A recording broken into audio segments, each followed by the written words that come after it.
Welcome students. तो आज हम फोर्थ यूनिट का लास्ट टॉपिक डिस्कस करेंगे। इसके साथ हमारा सिलेबस कंप्लीट हो जाएगा इंशाल्लाह। इसमें एक दो लेक्चर्स होंगे तो उनको हम अच्छे से डिस्कस करेंगे 2 दिन में। सबसे पहले वैक्सीन्स के बारे में हमें पढ़ना है and there types, what are the different types of the vaccines, या वैक्सीन्स हम कैसे बनाते हैं, how do we prepare them, ये वैक्सीन्स है क्या। सबसे पहला पॉइंट जो है इसमें आपको याद रखना है वैका, VECCA। Vacca vacca is a Greek word, V VACCA, vacca. ठीक है, it's a Greek word, it means cow. इसी ग्रीक वर्ड से वैक्सीन डिराइव हुआ है। वैक्सीन का वर्ड जो है इसी वर्ड से डिराइव हुआ है, वैका से। It's a Greek word and it means cow. ये लास्ट टाइम ऑब्जेक्टिव पूछा गया था, इसलिए मैंने ये बताया। और सबसे इम्पॉर्टेंट बात जो है इसमें, जो फादर ऑफ वैक्सीनेशन जिसको हम बोलते हैं, father of vaccines, father of vaccinology, Edward Jenner को बोलते हैं। Edward Jenner, JENNER।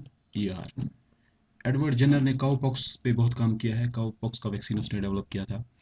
जो मैं बता रहा हूँ उसको आपको नोट करना है, और जो यहाँ पे लिखा हुआ है उसको भी नोट करना है।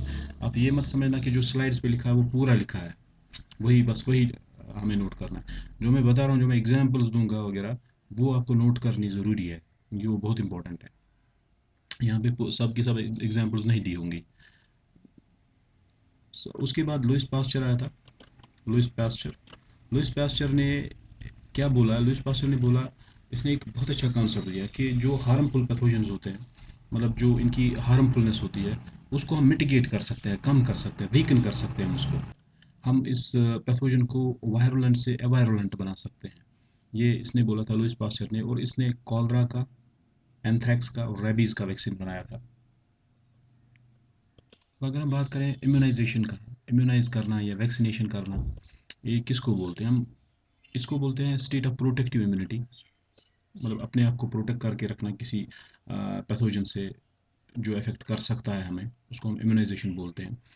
जैसे हम इसमें क्या करते हैं, लाइव पैथोजन का एक्सपोजर देते हैं किसी भी ह्यूमन को या किसी और मैमल को, तो वो इम्यूनाइज हो जाता है, वो रिकवर होके इम्यूनाइज हो जाता है, तो उसको फिर वो डिजीज़ नहीं होती। जैसे फॉर एग्जांपल कोविड पेशेंट्स है, हम प्लाज्मा ट्राई कर रहे हैं कोविड पेशेंट्स का जो रिकवर हुए हैं, तो that is immunization, type of immunization. तो जैसे कोविड पेशेंट रिकवर हो गए हैं, now they are immune to this disease. इसमें हमने बताया था पेसिव इम्यूनिटी और एक्टिव इम्यूनिटी क्या होता है।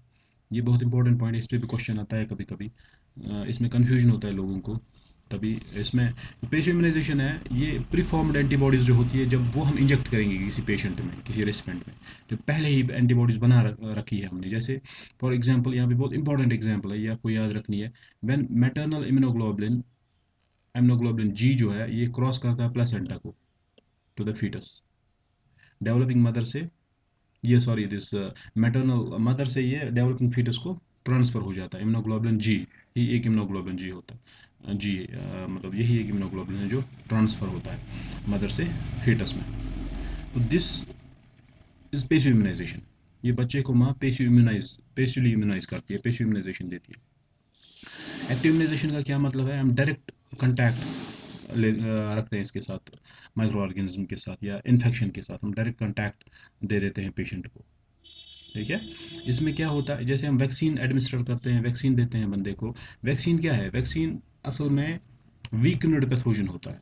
पैथोजन को वीक किया जाता है, फिर वो इस किसी इंसान में डाला जाता है, वहाँ पे एंटीबॉडीज़ बनती है उसके खिलाफ, मगर वो हार्मफुल नहीं होता। That's called active immunity. मतलब वैक्सीनेशन, आपको याद रखना, वैक्सीनेशन इज एक्टिव इम्यूनिटी। इसमें टी सेल्स, बी सेल्स का रोल होता है, जैसे मेमोरी सेल्स वगैरह बनती है इसमें, वो आपको पता है। कुछ वैक्सीन ऐसे होते हैं जो इम्यूनिटी को इन्हेंस करते हैं या डिजीज से प्रिवेंट करते हैं, उनको हम प्रोफाइलिटिक वैक्सीन बोलते हैं। या कुछ वैक्सीन ऐसे होते हैं जिन जो डायरेक्टली डिजीज को ट्रीट कर सकते हैं, उसको हम थेरेपेटिक वैक्सीन बोलते हैं। अब वैक्सीन के डिफरेंट टाइप्स है। Number one is live attenuated vaccine, inactivated vaccine, recombinant सब unit vaccine, toxoid vaccine, conjugate polysaccharide protein vaccine या कंजुगेट वैक्सीन भी बोलते हैं उसको। ये बहुत ही इंपॉर्टेंट स्लाइड है, इसमें मैं और एग्जांपल्स दूंगा, वो भी याद रखनी है आपको कि लाइव एटेन्यूएटेड वैक्सीन में कौन कौन सा वैक्सीन आता है, लाइव एटेन्यूएशन से कौन कौन सा वैक्सीन बनाया जाता है, मीजल्स का, mumps, rubella, varicella zoster. Inactivated hepatitis, inactivate जब किया जाता है पैथोजन को, फिर कौन से वैक्सीन बनाते हैं हम, ये these vaccines. Recombinant subunit vaccines, hepatitis B, toxoid vaccines, tetanus and diphtheria, conjugate vaccines, pneumococcal, meningococcal, hemophilus, influenza B vaccines. ये एग्जाम्पल्स आपको याद रखनी है, इसमें सिर्फ एग्जाम्पल्स पूछी जाती है और ज़्यादा कुछ नहीं पूछा जाता। अब हम बात करते हैं पहला टाइप जो है लाइव एटेन्यूएटेड वैक्सीन्स। इसमें क्या होता है, पैथोजन को हम क्या करते हैं, कंट्रोल्ड मैनर में ग्रो करवाते हैं। जब से जैसे उसको एबनॉर्मल कंडीशंस दे, नॉर्मल कंडीशंस में तो वो ग्रो करेगा और उसकी पैथोजेनिसिटी वैसी रहेगी जैसी है, बट हम इसको एबनॉर्मल कंडीशंस देते हैं, एबनॉर्मल कंडीशंस में बहुत टाइम तक इसको ग्रो कराते हैं ताकि जो इसकी पैथोजेनिसिटी है वो कम हो जाए, इम्यूनोजेनिसिटी इसकी जो है वो कम हो जाए या ख़त्म ही हो जाए। कंट्रोल्ड मैनर में इसको ग्रो करवाना, उसको बोलते हैं एटेन्यूएटेड कंडीशंस और एटेन्यूएशन। इसमें जैसे बहुत सारे ये आते हैं,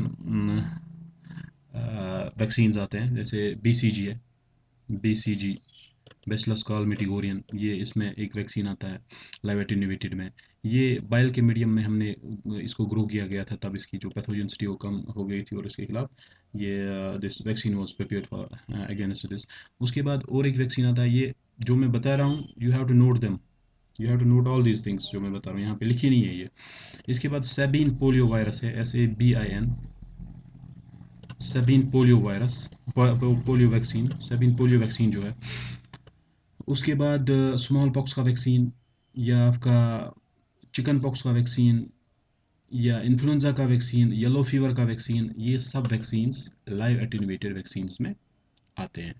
उसके बाद दूसरा टाइप है इसका, उसको हम इनएक्टिवेटेड और किल्ड वैक्सीन। इसमें क्या करते हैं, हम वैक्सीन को ट्रीट करते हैं हीट के साथ या किसी केमिकल के, सॉरी इस पैथोजन को ट्रीट करते हैं हम किसी हीट के साथ करते हैं, किसी केमिकल के साथ या गामा रेज के साथ इसको ट्रीट करते हैं हम, ट्रीट करके उसको पूरा किल कर देते हैं। मगर इसमें क्या देखते हैं हम, कुछ एपिटोप्स हम इंटैक्ट रखते हैं, कुछ एपिटोप्स ऐसे होते हैं जो हम इंटैक्ट रखते हैं इसमें, ताकि जब हम इसको बॉडी में डालें तो वो उसके खिलाफ एंटीबॉडीज बनना स्टार्ट हो जाए। But these are not harmful, ये हार्मफुल नहीं होते, इनको डीएक्टिवेट किया जाता है।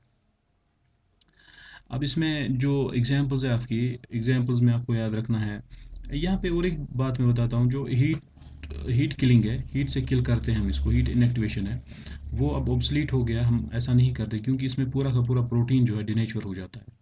तो अब हम दो मेथड्स यूज़ करते हैं, केमिकल्स या गामा रेज। केमिकल्स में बहुत ही जो सक्सेसफुल मेथड है, जैसे फॉर्मल्डिहाइड के साथ इसको ट्रीट करते हैं या किसी अल्काइलेटिंग एजेंट के साथ ट्रीट करते हैं। जैसे इसमें एग्जांपल्स है साल्क पोलियो वैक्सीन, ये बहुत ही इंपॉर्टेंट है, साल्क पोलियो वैक्सीन और सेबीन पोलियो वैक्सीन। सेबीन पोलियो वैक्सीन मैंने बताया एटेन्यूएटेड इसमें आता है, एटेन्यूएटेड वैक्सीन्स में आता है, और Salk polio vaccine inactivated vaccines में आता है। ये याद रखना है आपको, डिफरेंस दोनों में। और इसमें एग्जांपल और दे सकते हैं आप, मम्प्स का वैक्सीन, कॉलरा का वैक्सीन, हेपेटाइटिस ए का वैक्सीन, रेबीज़ का vaccine, all these vaccines come under this inactivated और किल्ड वैक्सीन्स। अब आप लोग अगर इसमें डिफरेंस देखेंगे इनएक्टिवेटेड वैक्सीन और ही इस दिस एटेन्यूएटेड वैक्सीन में, बहुत इंपॉर्टेंट चीज़ें हैं जो आपको याद रखनी है।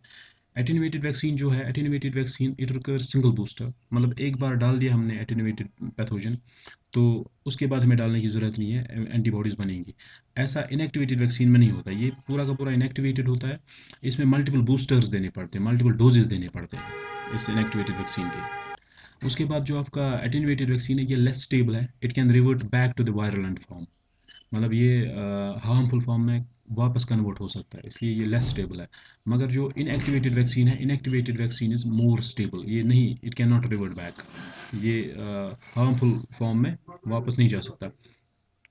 उसके बाद और एक इम्पॉर्टेंट डिफरेंस है, जो एटेन्यूएटेड वैक्सीन्स होते हैं they induce humoral as well as cell mediated immunity, मगर जो आपके ये इनएक्टिवेटेड वैक्सीन्स होते हैं they mainly induce humoral immunity, ये पॉइंट नोट कर लेना।